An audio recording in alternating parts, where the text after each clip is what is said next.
warahmatullahi wabarakatuh. Waalaikumsalam warahmatullahi wabarakatuh. Alhamdulillah rabbil alamin. Alhamdulillah fatahil alim alladhi arsyada man istafahu min ibadihi litta'allumi wa ta'lim wa ja'ala al-'ilma sababan najati wal fawzi bizzulfa 'inda al-malikil 'azim.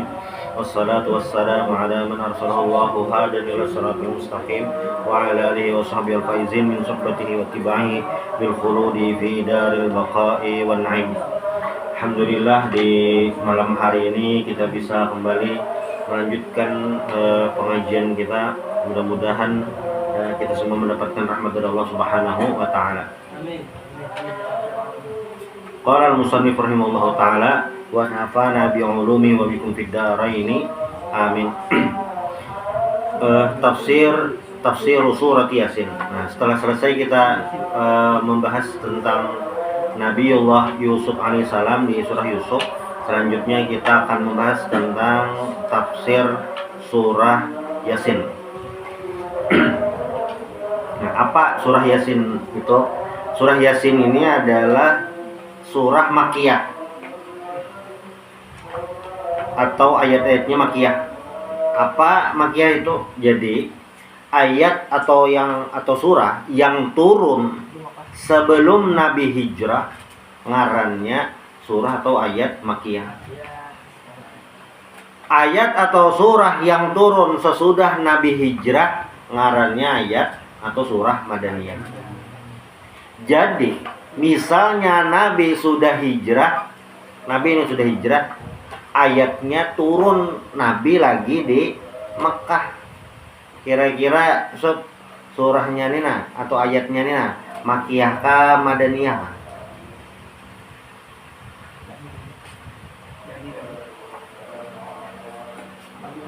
Hah? Madaniyah. Iya.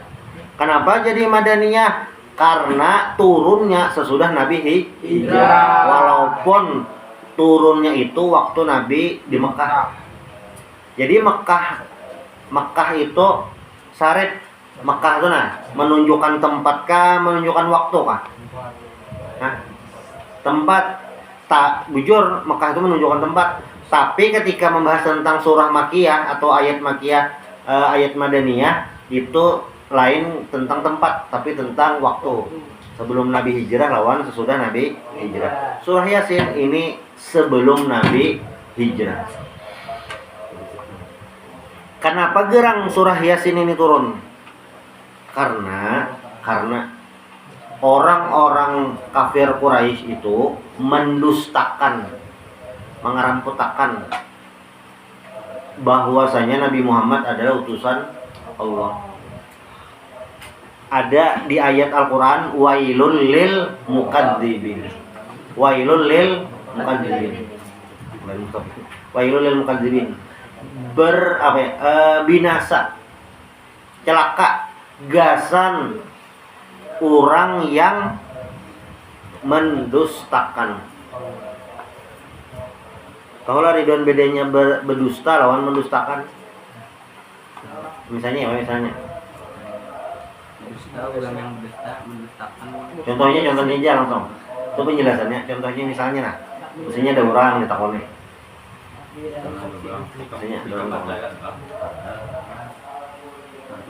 Contohnya misalnya. Nah? Tadi Pak Harin misalnya contohnya Pak Harin. Langsung aja contoh aja. Saya paham saya. Kayak apa misalnya contohnya langsung lah. Nazar ya Azhar. Hah? Ini ulang. Nah, apa Fauzan apa? Nah. Kayak contohnya ini nah, beda berdusta dan mendustakan yang dalam Al-Quran. Al-Mukadzib yang disambat dalam Al-Quran itu. Berdusta itu mengatakan yang tidak sesuai fakta. Misalnya, ikam tadi ke pasar kah? Padahalnya ke pasar. Lalu kamu ke pasar lah tadi kada, berarti berdusta. Atau inya ini sebujurannya kada ke pasar. Kamu tadi ke pasar lah. Iya, padahal kada ke pasar, itu dusta. Sudah, itu namanya berdusta. Kada sesuai kenyataan. Itu dusta. Amun mendustakan mang ya Pak. Aku tadi hanya beli ke pasar aja. Iyalah. Kayaknya kamu ada tulak ke pasar. Pindah kada dan ditukar. Nah, tadi aku bujuran tulak ke pasar. Cuma kan ini ditukar benerai. Kalau ada mungkin kamu tulak ke pasar. Pindah kada barang ditukari juga. Nah, contoh kedua ini mendustakan. Apanya? Mendustakan kawan dari tulak ke pasar. Orang kafir Quraisy inya mendustakan Nabi Muhammad. Mendustakan apa? Mendustakan Nabi Muhammad itu utusan Allah. Oh iyalah jadi Nabi Muhammad utusan Allah. Iya gerang ini wahyu yang dibawa. Nah itu artinya mendustakan. Nah karena mendustakan ini lalu turun surah Yasin pasnya di ayat 3. Apa? Jadi ketika orang-orang Quraisy ini mendustakan Nabi Muhammad lalu dibalas langsung innaka laminal mursalin. Sungguhnya engkau termasuk utusan Allah. Itu surah Yasin. Nah, lalu apa gerangan surah Yasin ini isinya kan tuh? Surah Yasin. Bahrin Yasin ini berapa ayat? 84. Yasin ini adalah 83 ayat. Nah, dari ayat 1 sampai ayat 83 itu ada beberapa pembahasan yang dijelaskan surah Yasin. Paling kada ada 3 pembahasan di surah Yasin nih yang dibahas. 1, yang dibahas tentang akhirat. Tentang akhirat, keimanan tentang akhirat. Tentang bagaimana beriman kepada Allah, ajakan untuk mentauhidkan Allah, lawan tentang akhirat. Itu yang pertama. Lalu yang kedua, isinya itu tentang ashabul qaryah, penduduk kampung. Penduduk kampung apa gerang? Nah, kayaknya ada di ayat sekitar ayat 12, 11 atau 12. Kisah penduduk kampung, ini kisah Bahari. Maksudnya Bahari itu sebelum Nabi Muhammad. Yang mana mereka itu mendapatkan apa ngarannya nih, ajakan untuk beriman kepada Allah Subhanahu wa taala. Ada utusan yang mana mereka mengajak untuk beribadah kepada Allah, untuk menyembah kepada Allah. Tapi orang kampungnya ini, ashabul qaryahnya ini kedahakun. Nah, selain kedahakun, ada salah seorang penduduk ngarannya Habib An-Najjar yang hakun mengumpati ajakan menyembah Allah, ajakan untuk masuk Islam. Tapi Habib An-Najjar ini sekalinya dimuari, padahal kan lokasi umpati Sidin.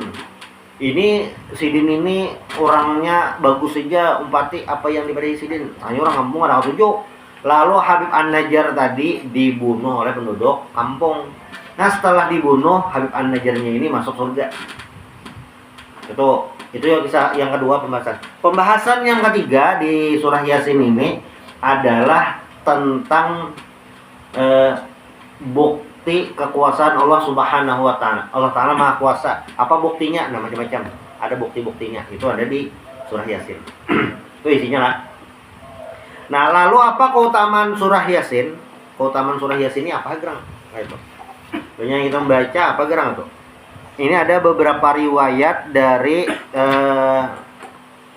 para ulama tentang surah Yasin. Yang pertama, ini riwayat Imam Baihaqi di kitab beliau fi Sya'abul Iman mungkin nih. Dari Anas radhiyallahu anhu qala Rasulullah sallallahu alaihi wasallam, inna likulli syai'in qalban. Setiap sesuatu itu ada hati atau ada jantung. Ada jantung. Manusia ini lah, manusia. Bilanya kada ada tangan, masih hidup lah Mirza lah. Masih hidup. Manusia kadada batis, masih hidup lah Mirza lah. Manusia kadada telinga Mirza, masih hidup lah. Manusia kada bisi ginjal sebuting Mirza, masih hidup lah. Masih hidup Mirza. Tapi apa ngarannya ini? Ngalihnya itu, tapi masih hidup. Ginjal ini kan 2, bilanya sebuting kadada masih hidup. Itu. Nah, tapi bila manusia kadada bisi jantung, itu jelas mati dah. Kenapa? Karena jantung itu yang memompa darah ke seluruh tubuh. Sedangkan ginjal itu yang menyaring darah. Jadi darah kita itu disaring, pahamlah disaring lah, ditapis. Ini orang memarut nyor, ditapis olah. Nah, fungsi ginjal itu menyaring darah supaya bersih. Jadi bilanya orang yang sakit ginjal itu ya darah tuh kada bersih lagi. Darah jantung itu memompa ke seluruh tubuh. Orang meninggal jantungnya berhenti. Artinya ada yang memompa darah ke seluruh tubuh. Kita sujud, sembahyang tanah sujud, itu salah satunya adalah supaya aliran darah ke kepala itu lancar. Jadi darah itu harus kesamutan, pernah kesamutan? Kesamutan itu salah satunya ya darah ada lancar, salah satunya. Nah, walaupun kena ada hubungannya lawan saraf sebujurannya, ada saraf itu. Cuma apa ngarannya nih, jantung tuh penting. Nah, di hadis ini, innalikulli syai'in qalban, setiap sesuatu itu ada jantungnya. Wa qalbul Qur'ani Yasin. Nah, hati atau jantungnya Al-Qur'an itu adalah Yasin. Penting benar, kenapa gerang? Karena Yasin ini kayak dipadakan ringkasan daripada keseluruhan Al-Qur'an. Itu penting. Man qara'a Yasin kataballahu lahu bi qiraatiha qiraatul Qur'an asyra marrat. Siapa yang membaca surah Yasin, maka itu nangkaya membaca Al-Qur'an 10 kali. Nah, artinya pahalanya banyak. Istimewaan nih surah Yasin. Apalagi tahu makna yang terkandung di dalam surah Yasin. Itu hadis pertama. Lalu di hadis lain ini masih riwayat Imam Baihaqi dari Abu Hurairah. Nah, Abu Hurairah tuh bintang. Abu Hurairah itu ngaran kah? Abu Hurairah tuh isim kah, kunyah atau laqab?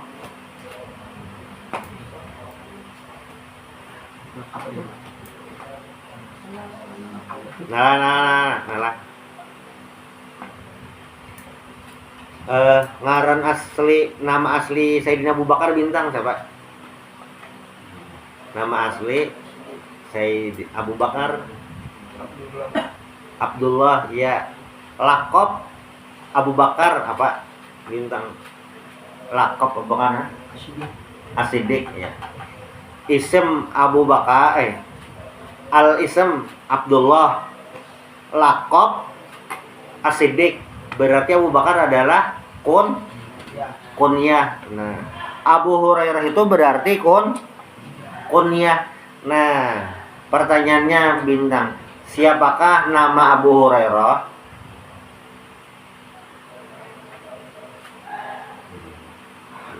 Siapa namanya Bilal?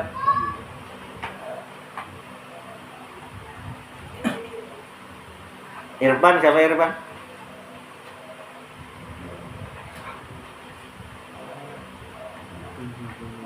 Siapa Nopal?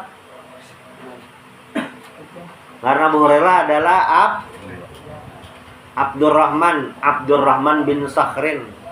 Ngaran Abu Hurairah Abdurrahman bin Sakhrin. Jadi Abu Hurairah tadi Husain isem kah, kunyah kah, laqab kah?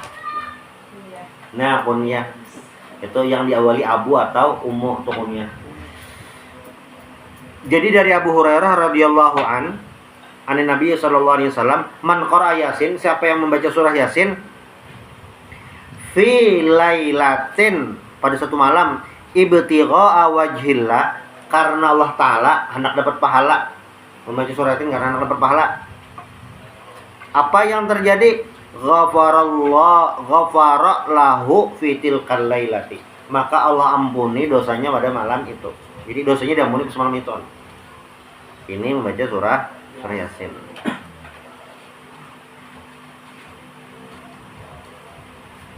Riwayat lain ini dari Imam Baihaqi, Imam Hakim, Imam Tabrani, Imam Ibn Hibban meriwayatkan hadis ini juga. Apa bunyinya? Ini dari Ma'qal bin Yasar, anna Rasulullah sallallahu alaihi wasallam qala, Yasin qalbul Quran. Yasin itu jantung Al-Quran. La yaqra'uha abdun, tidaklah membaca seorang hamba, Yuridullaha wad-daral akhirah. Membaca surah Yasin itu karena Allah Ta'ala, lalu karena akhirat, maunya nak pahala di akhirat nah itu. Murni ya loh. Lain karena dunia. Membaca Yasin Jakob supaya dapat duit 1 juta. Nah, lain itu. Ini karena Allah, lawan karena akhirat. Apa yang terjadi? Illa ghafara lahu ma taqaddama min dzambi. Kecuali Allah ampuni dosanya yang terdahulu. Lalu faqra'uha ala mautakum, bacalah atas mautakum, orang meninggal kalian. Nah, jadi surah Yasin ini ada ada beberapa situasi kita disuruh membaca. Yang pertama, disuruh membaca orang yang hendak meninggal. Jadi misalnya ada orang hendak meninggal, supaya meninggalnya nyaman, salah satunya adalah baca surah Yasin. Enak dari riwayat lain yang membedakan pakai surah Ra'd juga rasanya. Nah, surah Yasin ya, benar orang meninggal. Supaya apa? Meninggalnya nyaman. Karena meninggal itu kan situasi yang sulit. Tapi akan lebih sulit orang yang meninggalnya ngalih itu. Salah satu orang yang meninggal ngalih itu penyebabnya tenang. Bilanya beisian kajian, kalau kajian ilmu kanuragan, malah bareng ilmu kanuragan. Pokoknya kayak beuntalan, besusuk, hutang. Amun bisa nyoba kada doang. Hutang itu sudah meninggal nang alih. Amun meninggal ngalih karena hutang, kada tahu bang lah bisa juga bang. Apalagi yang alih kuyang tuh manusia lain jin. Manusia anak jadi kuyang sih.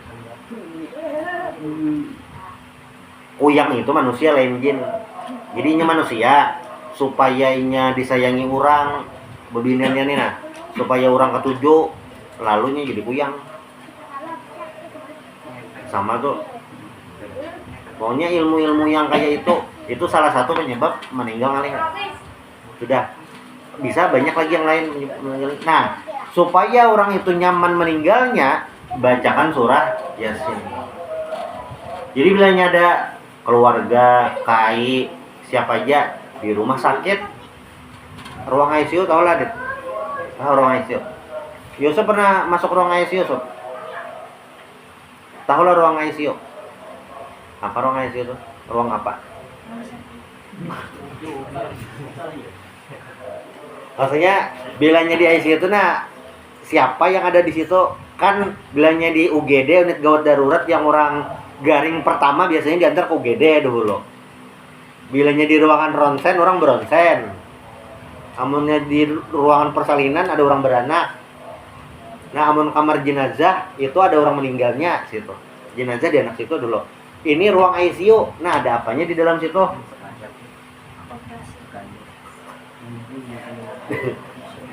Ridwan, apa Ridwan ruang ICU? Tahu lah ruang ICU? Apa? Biasan yang sangat cemas ya, kayak sekarang.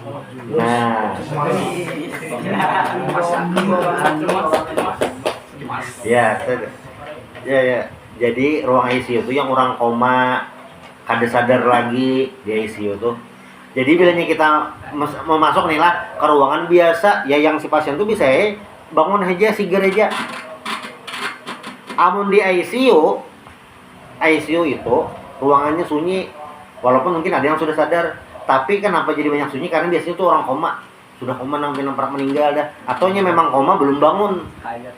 Yang sekarat, ada yang sekarat lalu melewati masa sekarat sadar, ada meninggal. Tapi ada juga yang sekarat meninggal, itu di ICU. Jadi di ICU tuh entah inya sehat keluar atau nya meninggal. Dah lah itu. Itu yang koma nih tuh Ultraman bang lah. Nih panjangnya kan koma tuh kan kayak ini, terus panjang meninggal tuh. Itu di ICU. Nah, bilanya ada keluarga sudah posisi nang kayak itu di ICU, atau mungkin kada di ICU di ruangan biasa, cuma sini pindah barak sudah. Nah, itu jangan apa-apa lagi, jangan mengguyur macam-macam lagi. langsung aja baca surah ya Yasin. Jadi bila yang rumah sakit ada keluarga minumnya tuh bawa surah ya, bawa Yasin. Cuma jangan jonang sih mah pina setu lapir dibacakan Yasin kum juro meninggal aja. Lihat situasi dan kondisi. Kadang tiap melangi orang kawan garing dilangi atau ada keluarga hanyar beranak dilangi bacakan surah Yasin. Bagus sih bang baca Quran. Cuma momennya kurang pas itu aja. Iqra'u ala mautakum Yasin. Yang meninggal bang bacakan Yasin lah ya kiriman pahala itu. Itu hadis lain adalah ada man qara'a Yasin, ini Imam Baihaqi juga. Man qara'a Yasin faka'annama qara'al Qur'an 10 marrat. Siapa yang membaca surah Yasin, ini sama kayak hadis yang sebelumnya, makanya kayak membaca Quran 10 kali. Nah, lalu di riwayat lain ini diriwayatkan oleh Imam Al-Bazzar dari Ibnu Abbas radhiyallahu anhuma. Qala Nabi sallallahu alaihi wasallam fi surat Yasin, lawadittu annaha fi qalbi kulli insanin min ummati. Ujar Nabi, aku berharap surah Yasin ini ada di jantung atau di hati setiap daripada umatku. Nah, itulah kenapa jadi disuruh rancak membaca surah Yasin hari-hari supaya ada di hati kita surah Yasin. Itu penting berarti. Dari Imam Ad-Darimi dari Ibnu Abbas radhiyallahu anhu qala man qara'a Yasin hina yusbihu u'tiya yusr yaumihi hatta yumsiya. Siapa yang membaca surah Yasin waktu subuh kayak itu maka diberikan kemudahan pada harinya, pada hari itu sampai sore. Siapa yang membacanya pada permulaan malam maka diberikan kemudahan malamnya sampai subuh. Itulah kenapa jadi Yasin itu entah waktu subuh dibaca atau pas maghrib, mbah maghrib, karena itu dianggap awal. Subuh itu awal siang, maghrib itu adalah awal malam. Itu surah Yasin. Nah.